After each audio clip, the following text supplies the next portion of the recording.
Құрметті көрермендер, қазір біз бүгін түнде өртенді денілген. Яғни өздеріңіз білесіздер, осыдан біраз уақыт бұрын, өткен аптада Алматы облысы Талғар ауданында Шерзат Болат есімді азамат, жасөспірім, 16 жасар жасөспірім кісі қолынан қаза тапқан өздерінің жалдамалы дүкендерінде. Ол туралы ақпарат таратқанбыз. Бүгін түнде, яғни сенбіге қараған түні, сол Шерзат Болаттың ата-анасының үйі өртенгені туралы таңертең ақпарат таралған. Олардың тұрған жері Алматы облысы Еңбекшіқазақ ауданы Рахат ауылдық округіне қарасты Азат ауылы екен. Осы жерге біз қазір келіп тұрмыз. Бұл жерде міне қоршап тастаған, барлықтарын арнайы жасақ тұр. Осы жерді айнала қоршаған, үй өртенгені көрдік. Енді бұл жерде облыс прокуроры келген, бірақ ол пікір білдіремін деп басқа жағынан шығып кетіп қалыпты. Одан бөлек Астанадан арнайы келген ішкі істер министрінің бірінші орынбасары Бауыржан Әленов те осы өртенген үйге кіріп кеткен, шыққан соң пікір білдірем деді. Ол қосымша не айтады, қалай болады, барлығын назарларыңызға ұсынамыз. Осы жерде бүкіл журналистер барлықтары осы жерде тұр. Сағат қазір түскі 2:30 болды. Қосымша қалай болатынын көрсетеміз. Өрттің неден шыққаны әзірге белгісіз, ешкім ол туралы түсініктеме берген жоқ. Зерттеліп бітіп, мамандар не айтатынын көреміз. Мынау үй, өртенген үй. Полиция қоршап тұр. Нақты неден шыққан, адамның қолынан ба, ол әзірге белгісіз. Барлық журналистер, көптеген журналистер осыда жиналып тұр. Құқық қорғаушылар Ринат Рафқат, Қазақ Таймс YouTube арнасының иесі Қазақ Қойшыбек Мүбәрак.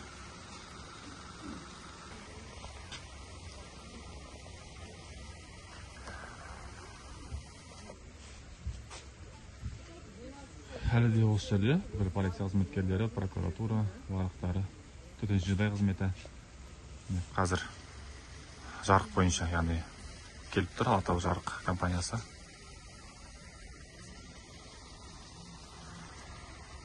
Барлық жерде полиция қызметкерлері.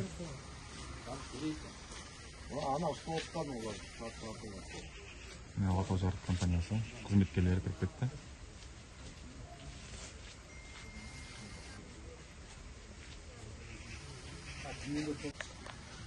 Мына жерде сбор дейді, енді өздерінде сбор деп айтады. Барлықтары жинап жатыр, полиция қызметкерлері. Бүкіл аудандағы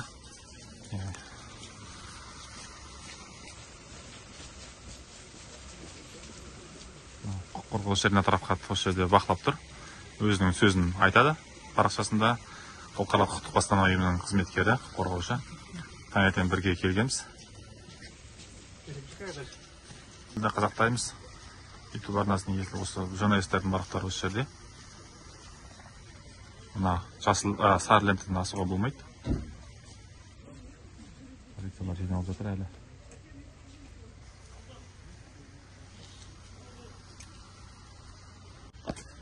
Мына көлік кетті. Бұл Еңбекшіқазақ ауданы Шелек елді мекеніндегі сол полиция басқармасының бастығы Данияр деген осы жерде жүрген.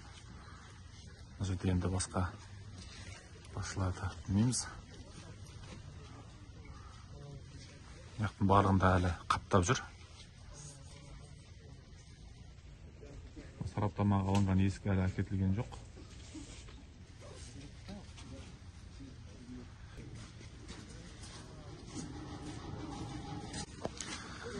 Көршілері, ана үйдің ар жағында тұрамыз деп тұрған кісілердің өздері өте алмай тұр.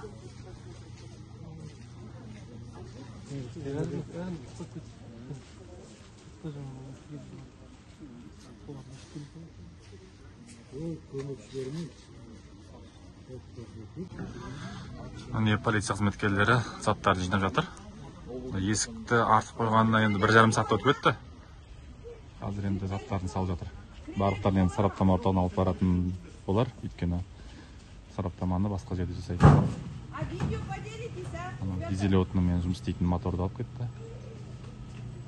Видеомен поделитесь или предварительной версией? Нет, видео-следствие данные разрешаются. инфраструктурасы әлі жетілмеген ауыл екен, Иә, жол жоқ енді. Жарық жана ма, жанбай ма қазір көреміз енді. Түнгі уақытта.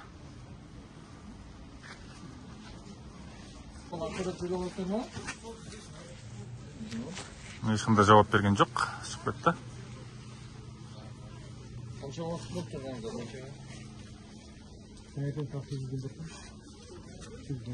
Жаңа масс-медиа туралы заң бойынша, осындай шұғыл жағдайлар бойынша 3-5 сағаттың ішінде ақпарат беру керек, ресми түрде. Алдына шұғыл. Бір сондай ақпарат болды ма, ресми тұлғалардың? Ешкім ақпарат берген жоқ. Қайта даже ол прокурор келді, ол да осында өтіп бара жатқан, қазір шыққан кезде айтамын деп. Сосын заң министр келген, ол да қазір кіріп, ішпен танысып шығайын, сонда айтамын деген, бірақ екеуі де болған жоқ. Ары жағынан кетіп қалды. Өздерінің ресми арналарының ақпараттары сіздердің алдарыңызда шыққан жоқ? Жоқ, ары қарай кетіп қалды. Жаңа масс-медиа туралы заң бойынша арнайы келіп тұрған бақ өкілдерінің алдында тергеу құпиялығына жатпайтын ақпараттар туралы мәлімдеме жасау керек. Бірақ бүгін біз тек әлеуметтік желіде ресми арналардан ғана көрдік. Өкілдеріне шұғыл оқиғаларынан ақпарат берді. Құпияға жатпайтын. Сол туралы мына оқиға барысы туралы айтып өтсеңіз, жаңа ресми тұлғалар ешқандай жауап бермеді.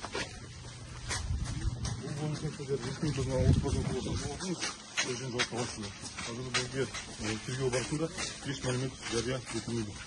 Құпия жатпайтын, бірақ қоғам алаңдаушылық тудырып отырған ақпараттар туралы не айтасыз? Қылмыстық процесс кодекс 201 бабына сәйкес тағы да айтайыншы, ешқандай мәліметтер тергеу жарияланбайды. Осыған дейін облыстық полиция департаментінің бірінші орынбасары жағдай бақылауда деп еді. Бірақ не үшін осыған дейін арнайы күзетпен қорғауға алынбады бұл отбасы? Ресми түрде сұраныс жіберіңіздер, жауабын аласыздар.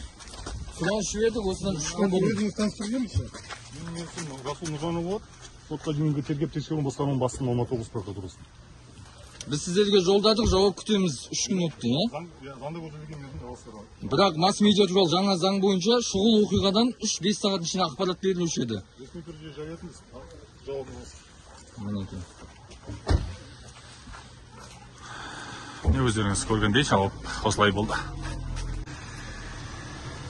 Облыстық прокуратураның жедел қылмысқа дейінгі, сотқа дейінгі тергеу басқармасы деп айтылды. Мәжіліс депутаты Ардақ Назаров осы Алматы облысынан сайланған. Көріп аламыз дегендер мәрі ар жағынан кетіп қалды. Білдірмей жатыр. Вице-министр де кетіп қалды. Депутат мырза, сіз осы округтенсіз ғой, бір ауыз сұрағымды жауап беріңіз. Осыған дейін жағдай бойынша. Осыған дейін пікіріңіз. Осыға дейін болған жағдайды қазір елдің бәрі біледі. Не болғанын, неден басталғанын, жас баланы қыршын кеткенін бәрін білеміз, дұрыс па? Енді оны қазір ішкі істер министрлігі санау үкіметтен аса да қолға алып, өздері тікелей бақылауына алып отыр. Оның арты жақсы болмайды. Сонда менің айтарым, қазір мен өзім санау Астанадан ұшып келдім. Бұл менің елім, менің жерім, мен де уайымдаймын. Кішкентай бала қыршын кетіріп айтып отырмын. Біреу баладан айырылып отыр. Сондықтан менің айтарым, қазір оқиғаны өз көзімен көріп, не болып жатыр, қалай болып жатыр, ата-анасына көңіл айтып, ары қарай жағдайын бәрін білгім келеді. Сондықтан біз осы жерде тағы сұрап, бізге білді, бала қайтыс болғаннан кейін ішкі істер министрі басқа өкілдерді органдар өз бақылауымызға аламыз деген тұрмын. Одан бері міне бір апта өтті. Бақылауын алғаннан кейін үйдің өртеніп кетуі қандай да бір күмән туғызбай ма? Иә, жалпы бұл жерде қазір таңертеңнен бері мен хабарда болдым. Мысалы, ЧС-тің азаматтары, ішкі істер министрлігі барлығы осында келіп өрттің неден шыққанын бәрін қадағалап жатыр. Сондықтан қазір сараптама толық өткеннен кейін барып, оны халыққа жариялайды. Қазір оны сіз де білмей отырсыз, мен де білмеймін. Көріп отырсыз ғой. Сондықтан қазір белгілі мамандар бұның бәрін анықтайды, анықтама жетеді, оны ары қарай жариялайтын болады. Ал енді қылмыскерлерге келетін болсақ, олар міндетті түрде заң алдында тиісті жауабын беретін болады. Ардақ мырза, әлеуметтік желі қолданушы жалпы қоғам басты талабы, тұлғалар, қатысы бар тұлғалар толық күдікті ретінде танылсын дейді. Сіз осы өңірді жақсы білетін азамат ретінде бұл мәселені депутат сауал деңгейінде көтересіз бе? Кеше мысалы бізде Нартай бауырымыз Жанарбек Ашымхан көтерді ғой. Болып жатқан оқиғаны бәрін көтерді. Мысалы біз бір сауал ретінде көтеретін кезде ақылдасамыз, қай депутат көтереді, қай өңір көтереді. Сіздің атыңыз аталмады бірақ ол жалпы. Жоқ, біз бәріміз аталсын аталмасын, ол жерде біз бәріміз артынан бүкіл депутаттар қол қояды. Қанша депутат қосылады. Сондықтан бұл әлеуметтік мәселе, болатын қиын жағдайдың бәрімізге ортақ. Мейлі ол осы жерде бола ма, мейлі Атырауда бола ма, Ақтауда бола ма, қазақтың шығысы мен батысында болған бүкіл жағдай бәрімізге ортақ. Ең бірінші менің айтарым, қазір мына ұрпақ тәрбиесін қолға алу керек. Оның бастамасының барлығы түбінде жатыр. Мектепте, балабақшада, универде жастарымызға тәрбие бере алмайатқандықтан, міне арақ ішіп, шегіп, наркоман болып, ата-ананы сыйламай жатқан қаншама нәрсе болады. Кеше ана балалар өртеніп жатыр деген сияқты. Соның барлығы ұлттың қасіреті. Сондықтан менің үнемі айтатыным сол ғой, жастарды тәрбиелейік. Елін сүюге, отанын сүюге, ата-анасын құрметтеуге, ішпеуге, шекпеуге, жамандыққа бармауға, отанын құрметтеуге, отан үшін тұруға деген сияқты. Міне соның нәтижесі. Сондықтан ең бірінші нәрсе анау басынан бастап біз ұлттық тәрбиені қолға алу керек. Елді түзеу керек, жастарды түзеу керек. Әйтпесе бұл осылай бола береді. Ардақымызда соңғы сұрақ. Бұл істің ұйымдасқан қылмыстық топпен байланысы бар деген болжам 2-3 күннен бері желде есіп жатыр. Сіз осы өңірді білетін азаматсыз ғой. Жалпы бұл болжамның жаны бар ма? Жалпы жаңа басында айттым, құқық қорғау органдары зерттейді. Бірінші мәселе арақ бүкіл жамандықтың кілті, бауырым. Арақты ішкен адам ол әйелін ұруы мүмкін, біреуді апарып мәшінемен соғуы мүмкін. Бәрі арақтан басталып отыр ғой. Көрдіңіз ба? Шешесі қорғап отырған күннің өзінде де бар тепкілеп жатқан айуандық емес па? Иә, мысалы менің де інім бар, менің де балам бар деген сияқты. Сондықтан айтарым, қазір араққа тыйым салу керек. Анаша деген нәрсені Қазақстанға кіргізбеу керек. Тәрбиені қолға алу керек. Жастар тәрбиесін әсіресе. Қазір мысалы небір буыны ата-анасы қараймай тұрған балалар, елге қауіпті жастар өсіп келе жатыр.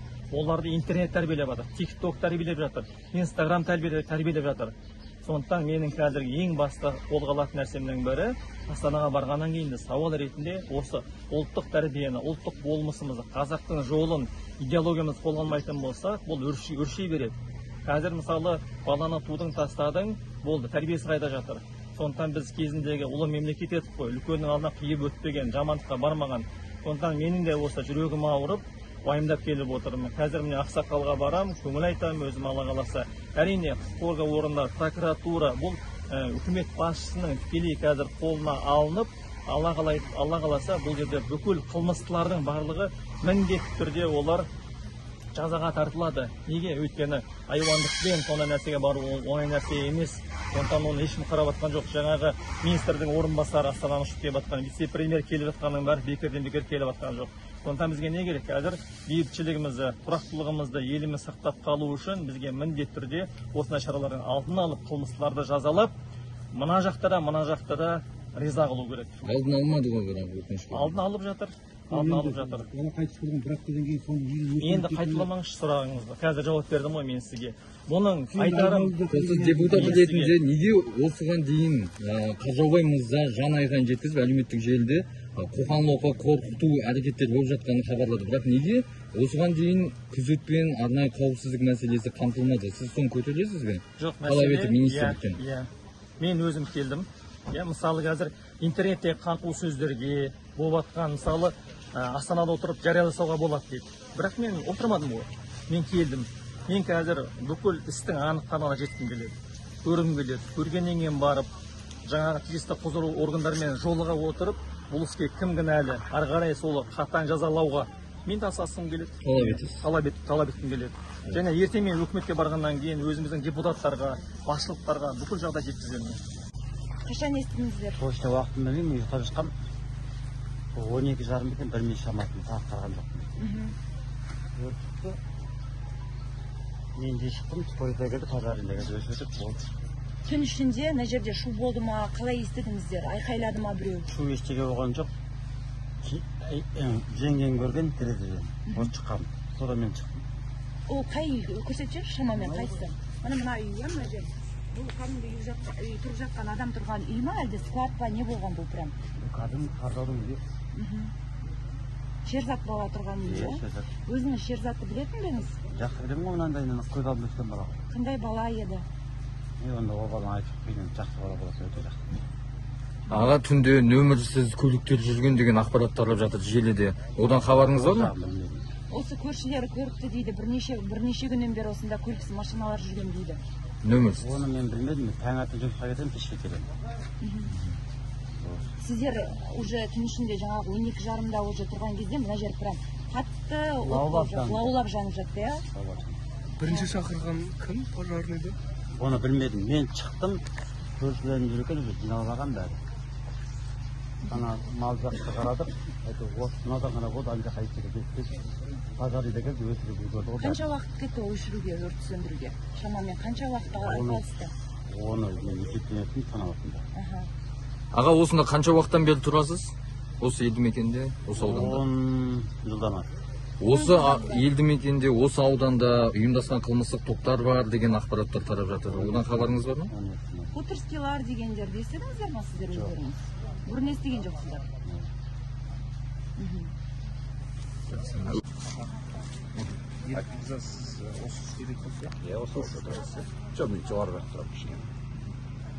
Оқиғаны естігенде енді мынау жалпы Құдай өзі сақтасын, бірінші жолды болмаған ғой енді.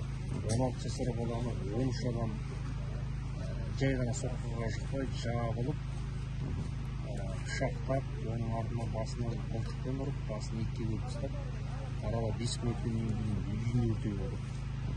Енді үйсіңді ғой. Бұл енді Заң қайда? заң мәселесі. Мен сіздерден сұрасам болады ма? Заң қайда? Кім қайда қарап отыр сонда? Енді өздеріңіз ойлаңыздар. 16 жастағы баланы анасы мен әкесінің көзінше, анасының қолында өлтіреді. Сіз айтқандай 13 адам дейді. Қанша ұсталды сіз білесіз? 7 ұсталды. Ал қалғаны қайда кетті? Сонда получается 7 адам болған, қалғаны жоқ қой. Көріңіздер ме? Бұл енді білмеймін, әділсіздік деп ойлаймын, біріншіден. Екіншіден, тем более анасының қолына баласын өлтіріп отыр. 5 күн өтті ма, өтпеді ма, деп үйін өлтіріп отыр. Бір Алла мен бірінші Алла, екінші заң аясында шешілсін. Біріншіден әкесінің анасына сабырлық дейміз. Бұл жағдай ол кісілердің ғана қайғысы емес қой, Қазақстанның қазақ елінің қайғысы болып отыр кәдімгі. Тем более 16 жастағы бала. Біз енді поликлиникадан бастап енді жаңағыдай балаларды сабаққа жібереміз ба, жібермейміз ба білмейміз. Осы жағынан көрсетеміз. Құдай бұйыртса енді заң аясында шешілсін деп. Енді қазір қараңыз, мысалға, қылмыстық іс тіркелгеннен кейін жеке қауіпсіздіктерін сақтамақ дегеніміз. Егер осы жерде жалпы отступление болатын болса, учаскелік полиция болып үй жанбайтын еді ғой. Дәл мынадай Бұны енді бұндай сұрақты енді ішкі істер министрінің бастығына қойсаңыз дұрыс болар. Енді біз қарапайым халық ол кісілерге барып жүрме жерді күзетмейді деп айтуға біз табамыз жоқ, құқығымыз жоқ деп айтуға. Не деп айтамыз ол кісіге? Түрінде ойланам бар, күзетіне міне сұраққа жауап беріңізші. Осы жерде жалпы көше бойында нөмірсіз 2 машина жүргенде солар кетіп қасақана өртеп кетті. Енді қараңыз, мен бұл машина лично өзім көрген жоқпын. Сөйтіп айтып жатыр елде. Мен лично көрген. Енді мына жерде осылай свет жанып тұрса, может, болмас па еді. Көшеде бірде-бір свет жоқ ауылдың ішінде. Может, жарық болса, бұндай мәселе болмас па еді қайдан кім біледі. Мен бәрі надеюсь, заң аясында шешіледі деп ойлаймыз. Міне, түн болды. Құрметті көрермендер, біз қазір қайттық, өйткені мына жердің барақтарына бүкіл жауап беретін тұлғалар да барлығы келіп кетті. Эфирге пікір жазыңыздар, таратыңыздар. Мен енді болған жағдайдың барлықтарын назарларыңызға ұсындым. Көршілердің сөзін осымен толық ақпарат осындай.